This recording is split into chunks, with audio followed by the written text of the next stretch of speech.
ఆకలి చచ్చిపోయింది కదా వేరే మైక్ ఆకలి అవుతుందా ఇంకో మైక్ ఉన్నది ఆకలి అవుతుందా చచ్చిపోయింది కదా వెరీ గుడ్ ఆకలి అయితే అక్షరాలు తినాలి ఆకలికి లొంగిపోతే ఆగమవుతాం మరి అందరూ బయటకు పోయి లంచ్ చేసిన వాళ్ళందరూ లంచ్కి పోయిన వాళ్ళందరూ మరి లోపలికి వచ్చిందని అనుకుంటున్నాను నేనైతే ఇంకా చాలా ఉన్నారు కింద ఈరోజు మరి నాగర్ కర్నూలు గడ్డ మీద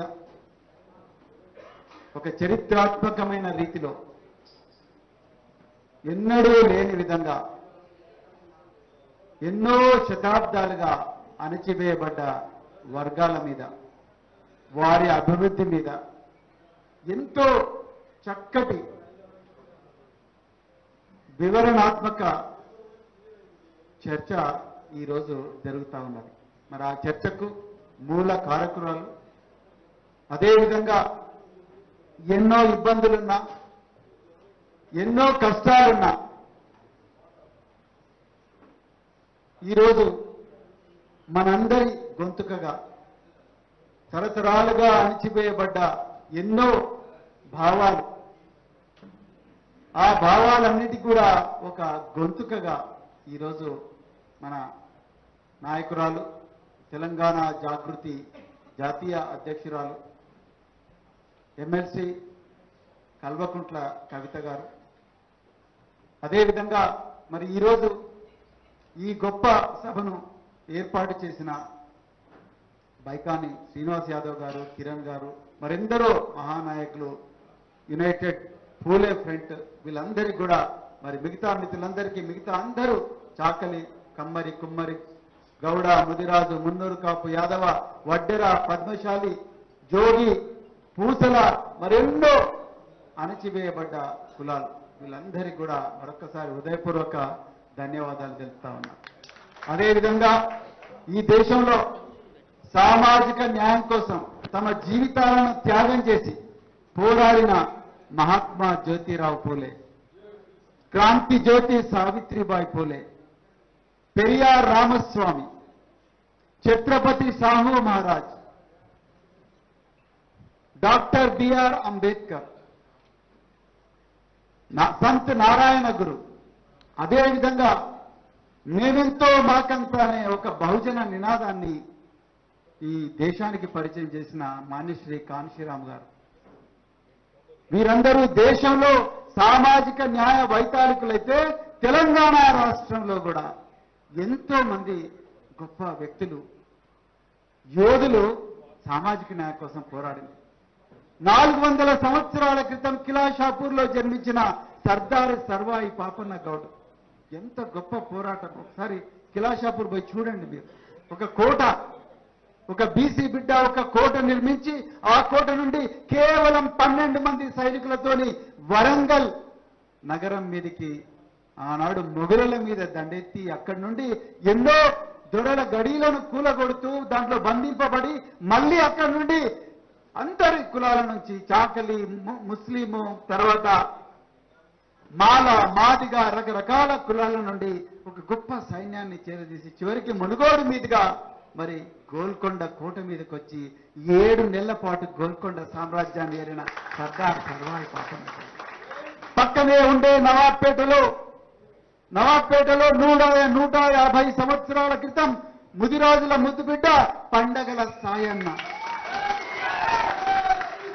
పండగల సాయన్న తెలంగాణ రాబిన్ హుడ్ అనే పేరు కానీ ఈరోజు నరసింహగౌడ్ను ఏ విధంగా అయితే డబ్బులు లేవని సంపద లేదని ఒక బీసీ బిడ్డని అగ్రవర్ణానికి చెందిన వాళ్ళు ఇలా ఆయనను అవిశ్వాస తీర్మానం పెట్టి 2 సంవత్సరాల పదవీ కాలం ఉండగానే తీసేసిండ్రో అదే విధంగా పండగల సాయను కూడా కుట్రపూరితంగా చంపారు ఆనాడు ఉన్న రాజులు వాళ్ళు ఏం చేసిండ్రు మార్మత్ చూడవు చంపకండి వదిలిపెట్టండి అని చెప్పి వాళ్ళు ఆర్డర్ ఇస్తే మార్మత్ ఫుల్ స్టాప్ పెట్టి చూడు అంటే మార్ అని ఫుల్ స్టాప్ పెట్టి మత్ చూడు అంటే వీన్ని చంపండి వదలకండి అని చెప్తే పండగల సాయనను ఘోరంగా చంపారు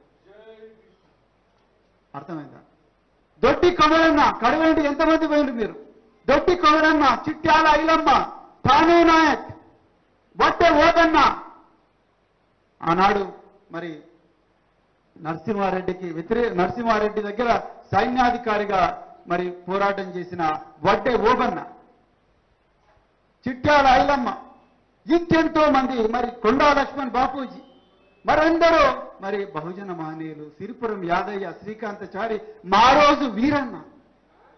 మనకి కుల చైతన్యం రానప్పుడే దళిత బహుజన శ్రామిక విముక్తి అని చెప్పేసి అన్ని కులాలకు సంఘాలు ఉండాలి, వీళ్ళందరూ కూడా వీళ్ళు సంఘాలు పెట్టుకుని వాళ్ళ అస్తిత్వాన్ని తెలుపుకోవాలి అన్న భావన మన లోపల తీసుకొచ్చిన మారోజు వీరన్న.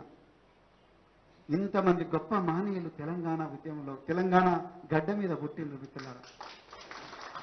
షేక్ బందగీ సాహెబ్ ముస్లిం సమాజంలో పుట్టిన ఆ రోజు తెలంగాణ గడ్డ మీద స్వాతంత్రం కోసం మరి 1948లో పోరాడిన షేక్ బందగీ సాహెబ్, మరెందరో మహనీయులు ఈ పోరాటంలో అగ్రవర్ణాల వాళ్ళు కూడా ఉన్నారు. కానీ ఈరోజు మరి ఆరుట్ల రామచంద్రారెడ్డి, ఆయన రెడ్డి సామాజిక వర్గానికి చెందినవాడు, మరెందరో మంది ఉన్నారు. కానీ ఈరోజు కొంతమంది అమాయకులు అంటే, నేను అజ్ఞానులు అనలేను, మనకి జ్ఞానం ఉన్నది, అమాయకులు స్వార్థపరులు ఇవాళ కల్వకుంట్ల కవిత గారిని, అరే ఆమె ఓసీ కదా, ఈమె బీసీ ఉద్యమం ఎట్లా చేస్తుంది అని అంటున్నారు. అయ్యా నేను ఒక్కటే అడుగుతున్నా, బీపీ సింగ్ ఏ కమ్యూనిటీ? 5 దశాబ్దాలుగా మూలనబడి చెదలు పట్టిన మరి ఈ కలెక్టర్ కమిషన్ కానీ లేకపోతే మండల్ కమిషన్, ఇవన్నిటి కూడా ఇంప్లిమెంట్ చేసిన వ్యక్తి ఎవరు? బీపీ సింగ్ ఠాకూర్ వంశానికి చెందిన వ్యక్తి. అదేవిధంగా 27% ఉండే బీసీ రిజర్వేషన్ 44% తీసుకుపోయిన ఎన్టీ రామారావు ఏ కమ్యూనిటీ?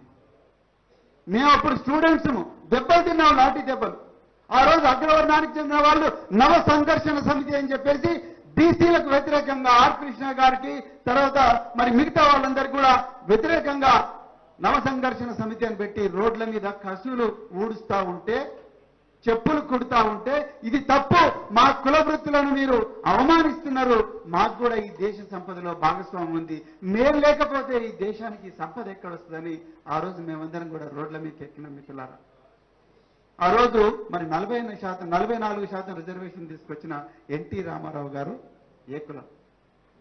మరి 340 అధికరణం రాజ్యాంగంలో వచ్చి ఆర్టికల్ 16 రాజ్యాంగంలో సమానత్వం, స్వేచ్ఛ, సమానత్వం, సౌభ్రాతృత్వం, సమన్యాయం అనే ఆర్టికల్ 16లో రైట్ టు ఈక్వాలిటీ, రిజర్వేషన్లు, అదేవిధంగా 340 అధికరణం తీసుకొచ్చిన షెడ్యూల్ 9 అనే చాప్టర్ను రాజ్యాంగంలో ఏర్పరిచిన బాబాసాహెబ్ అంబేద్కర్ బీసీ కాదు కదా? బాబాసాహెబ్ అంబేద్కర్ బీసీ కాదు కదా? హిందూ కోడ్ బిల్ 1950 రాజ్యాంగం వచ్చిన తర్వాత హిందూ కోడ్ బిల్ పెట్టి పురుషులు మహిళలందరూ కూడా సమానమైన హక్కులు ఉండాలని చెప్పి హిందూ కోడ్ బిల్లు ఆనాడు కాంగ్రెస్ ప్రభుత్వం ముందు పెట్టిన బాబాసాహెబ్ అంబేద్కర్ మహిళ కాదు కదా? మరి మహిళ కానప్పుడు కూడా మహిళల కోసం హిందూ కోడ్ బిల్ పెట్టినప్పుడు నువ్వు మహిళ కాదు కాబట్టి మరి హిందూ కోడ్ బిల్లు నువ్వు ఎందుకు పెడుతున్నావు అనలేం కదా? ఈ రోజు నేను అక్కని చూస్తున్నా, ఇక్కడ కూర్చొని చూస్తున్నా, రాసుకుంటూనే ఉన్నది. మన దాంట్లో ఎంతమంది నోట్స్ రాసుకొని వచ్చు, కుల్లం కుల్లాడు. జై పూలే అంటున్నాం, కానీ జై పూలే, జై భీమ్ అంటున్నాం, విగ్రహాలు పెడుతున్నాం. ఆ విగ్రహాల వెనుక, ఆ విగ్రహాల రోజు అస్తిత్వంలోకి వచ్చిన ఆలోచనల వెనుక, ఆ ఆలోచనల ద్వారా వచ్చిన సంఘర్షణ వెనుక ఎంత మానసిక సంఘర్షణ, వేదన అవన్నీ ఉంటాయి. అవన్నీ కూడా మనం అర్థం చేసుకుంటలేం మిత్రులారా. నినాదం ఇస్తున్నాం జై పూలే, జై బీసీ, కానీ బీసీ అనే నినాదం వెనుక మనం ఏం చేయాలి? రేపు మనం ఊర్లలో పోయి ఏం చెప్పాలి? ఇంతకుముందు దామరగీత అతను చాలా బాగా చెప్పాడు. నేను నా ఊర్లో ఈరోజు కవితక్క గారు ఏ విధంగా అయితే ఇట్లా ఆర్గనైజ్ చేస్తున్నారో, నేను కూడా నా ఊర్లో అన్ని కులాలను ఏకం చేసిన అని చెప్తున్నాడు. ఈరోజు ఈ మీటింగ్ లో మనం ఏమన్నా నేర్చుకోవాలంటే అదొక్కడే నేర్చుకోవాలి మిత్రులారా. బీసీలారా, బీసీ నాయకులారా, దయచేసి ఆ ఎస్సీ నాయకులు కూడా, ఎస్టీ నాయకులు ఎవరైనా కూడా దయచేసి లెటర్ హెడ్లకు, విజిటింగ్ కార్డులకు పరిమితం కాకండి, గ్రామాలకు తరలండి. ఆ జోగు సంఘం అధ్యక్షుడు ఎవరైతే, ఆయన పేరు నేను మర్చిపోయినా, కానీ ఆ దామరగిద్దలో ఏ విధంగా అయితే ఆయన ఎక్స్పెరిమెంట్ చేసిండో ఆ విధంగా మనం అందరం కూడా గ్రామాన్ని, ఈరోజు కవితక్క గారు ఏ విధంగా అయితే ఒక ఎంపతితోని, అంటే మన లాంటి బాధ తను ఊహించుకొని మన కోసం తను వచ్చాడు. సో ఆ బాధను మనం గ్రామీణ ప్రాంతాల్లోకి పోయి మరి చెప్పకపోతే, మనం కూడా ఈ విధంగా పోరాడకపోతే మళ్ళీ మనం చరిత్రలో వెనకబడే ఉంటాం. మిత్రులారా, వెనకబడిన తరగతులు అనడంలోనే కుట్ర ఉన్నది, దయచేసి గుర్తుపెట్టుకోండి. కావాలని ఎవడు రైడింగ్ రేస్లో వెనకబడాడు. వెనకకు నెట్టివేయబడ్డ తరగతులు, అనాదిగా అణిచివేయబడ్డ తరగతులు, జ్ఞానానికి దూరం చేయబడ్డ తరగతులు. మహాత్మా జ్యోతిరావు పూలే ఏమన్నాడు?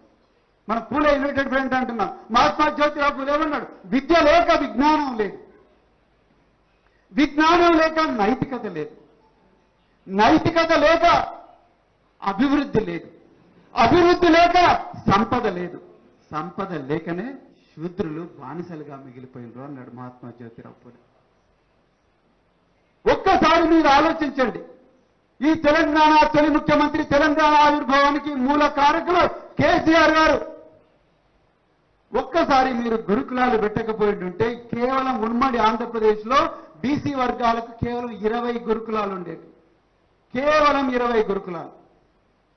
నన్ను జోగురామన్ గారిని ఒకరోజు పిలిపించి పాత సెక్రటరియట్ లో సి బ్లాక్ లో 6వ ఫ్లోర్ పిలిపించి, ప్రవీణ్ నువ్వు ఏం చేస్తావో నాకు తెలియదు, అర్జెంట్ గా నాకు 119 బీసీ గురుకులాలు పెట్టు అన్నాడు.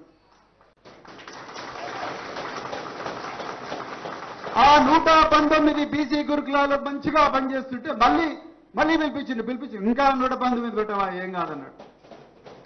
20 నుంచి 286 బీసీ గురుకులాలు పెట్టి దేశంలోనే బీసీలకు మహాత్మా జ్యోతిరావు పూలే గారి బాటలో నడిపించిన ఏకైక నాయకుడు కేసీఆర్ గారు. మిత్రులారా, ఇది రాజకీయ సభ కాదు, వాస్తవాలే మాట్లాడుకోవాలి. యుద్ధ విమానం విలువ, ఒక యుద్ధ విమానం విలువ 1300 కోట్లు. మనం వడ్డే ఓబన్న గురించి చెప్తున్నాం. నేను మొన్న వడ్డేర సంఘం మీటింగ్ పెట్టి వడ్డే ఓబన్న విగ్రహావిష్కరణ చేస్తే నాన్న ఏమయ్యా, 150 సంవత్సరాల క్రితమే వడ్డెర జాతికి చెందిన ఒక వ్యక్తి సైన్యాధికారి అయ్యిండు. ఇలా భారత సైన్యంలో ఒక్కడు కూడా వడ్డెరాయన లేడు. ఒక డీజీపీ లేడు పోలీసులలో, ఒక ఐఏఎస్ లేడు, ఒక భారత సైన్యాధికారి కానీ లేకపోతే ఒక నావీ దళానికి కానీ తర్వాత విమాన దళానికి కూడా ఒక వడ్డెర బిడ్డ కూడా లేడు. మరి ఎట్లా? కానీ ఈరోజు కేసీఆర్ గారి దార్శనికత వల్ల రుక్మాపూర్లో సైనిక్ స్కూల్ వచ్చింది. రుక్మాపూర్లో సైనిక్ స్కూల్ వచ్చింది. ఈ బీజేపీ మేము బీసీ ప్రధానమంత్రి అంటున్న నరేంద్ర మోడీ కూడా చేయలేని పని కేసీఆర్ గారు మనకు రుక్మాపూర్ సైనిక్ స్కూల్ మీరు ఇవ్వకపోతే ఇవ్వలేదు బాయ్, మేం చేసుకుంటాం మా దగ్గరని 3 సైనిక్ స్కూల్స్ పెట్టిండు. ఆ సైనిక్ స్కూల్ నుంచి మొట్టమొదటి విద్యార్థి అశోక్ సాయి, ఒక బీసీ బిడ్డ. యుద్ధ విమానానికి మొట్టమొదటిసారి తెలంగాణ గడ్డ నుంచి ఒక బీసీ బిడ్డ పైలట్ అయింది. మిత్రులారా, తండ్రి హ్యాండిక్యాప్డ్, తల్లి మిషన్ కొట్టుకొని బతుకుతుంది. అలాంటి బిడ్డ ఈరోజు 1300 కోట్ల విలువైన యుద్ధ విమానాన్ని నడుపుతా ఉన్నాడు. నిన్న కాక మొన్న ఇంకొక బీసీ బిడ్డ సిద్ధార్థ మళ్ళీ యుద్ధ విమానానికి పైలట్ అయింది. మిత్రులారా, 2 బిడ్డలు.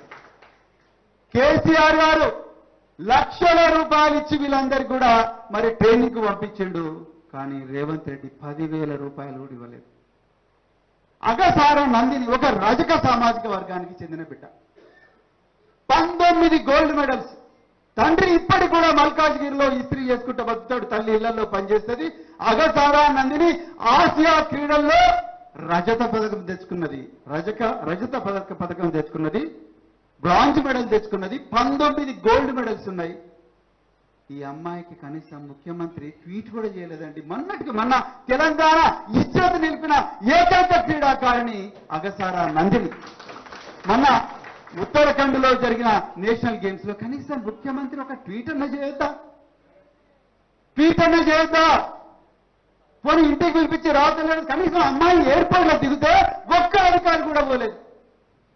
ఫస్ట్ గోల్డ్ మెడల్ తెలంగాణకు నేషనల్ గేమ్స్ లో వచ్చింది ఒక రజక సమాజంగా చెందిన బిడ్డ. ఈరోజు ఒక అన్న అంటున్నాడు, మా కులం చెప్పుకోవడానికి కూడా మాకు సిగ్గెట్టింది అంటారు. సిగ్గుపడాల్సిన అవసరం లేదు బ్రదర్, మా కులంలో అగసారా నందిని పుట్టిందని చెప్పు బ్రదర్. మా కులంలో గాడ్సే బాబా పుట్టిండు, సంత్ గాడ్సే బాబా ఉన్నాడు మా కులంలో అని చెప్పు బ్రదర్. నువ్వు ఎందుకు సిగ్గుపడతావు? సో మిత్రులారా, నేను ఏమంటున్నాంటే ఇక్కడ వివక్ష ఉన్నది. ఈ వ్యవస్థీకృతమైన వివక్ష మీద వ్యతిరేకంగా పోరాడుతున్నది కవితక్క గారు. ఇవాళ ఇవాళ 3 తీర్మానాలు చేసిండ్రు. తీర్మానాలు చేసిన తర్వాత తీర్మానాలు అసెంబ్లీలో పెట్టాల్సిందే, అసెంబ్లీలో చేయాల్సిందే, ఈ సభ అంతా కూడా ఆమోదిస్తుందని అనుకుంటున్నాను నేను. తప్పకుండా అదేవిధంగా కవితక్క గారు ఇంకో చక్కటి తీర్మానం చేసిండ్రు. ఈ కులగణన ఏదైతే ఉన్నదో ఈ కులగణన అంతా కూడా మరి గ్రామీణ ప్రాంతాల్లో ఓపెన్ గా డిస్ప్లే చేయాలని చెప్పింది. అదేవిధంగా కామారెడ్డి డిక్లరేషన్ అవుతుందో దాన్ని కూడా మరి ఇంప్లిమెంట్ చేయాలని చెప్పిండ్రు. మీకు ఒక చిన్న ఉదాహరణ చెప్తా, చెప్పి ఇక నేను ముగిస్తే, ఎందుకంటే చాలా మీడియా వాళ్ళందరూ వెయిట్ చేస్తున్నారు.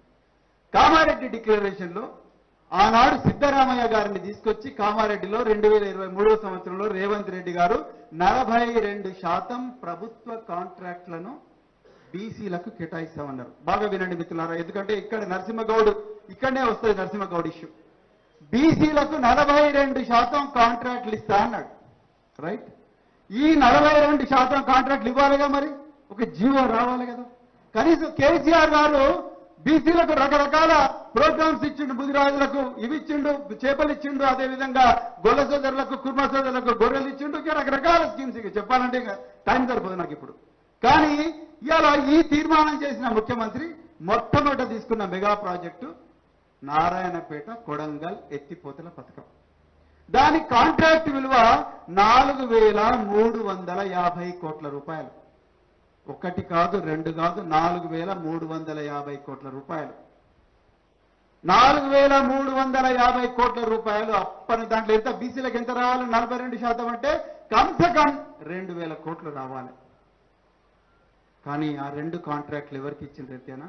4,356 కోట్లు మెగా కృష్ణారెడ్డికి ఒక కాంట్రాక్టు, పొంగలేటి శ్రీనివాసరెడ్డికి ఇంకో కాంట్రాక్ట్. ఎక్కడున్నారు బీసీలు? ఎందుకు తీన్మార్ మల్లన్న గారు మాట్లాడడం లేదు దీని మీద?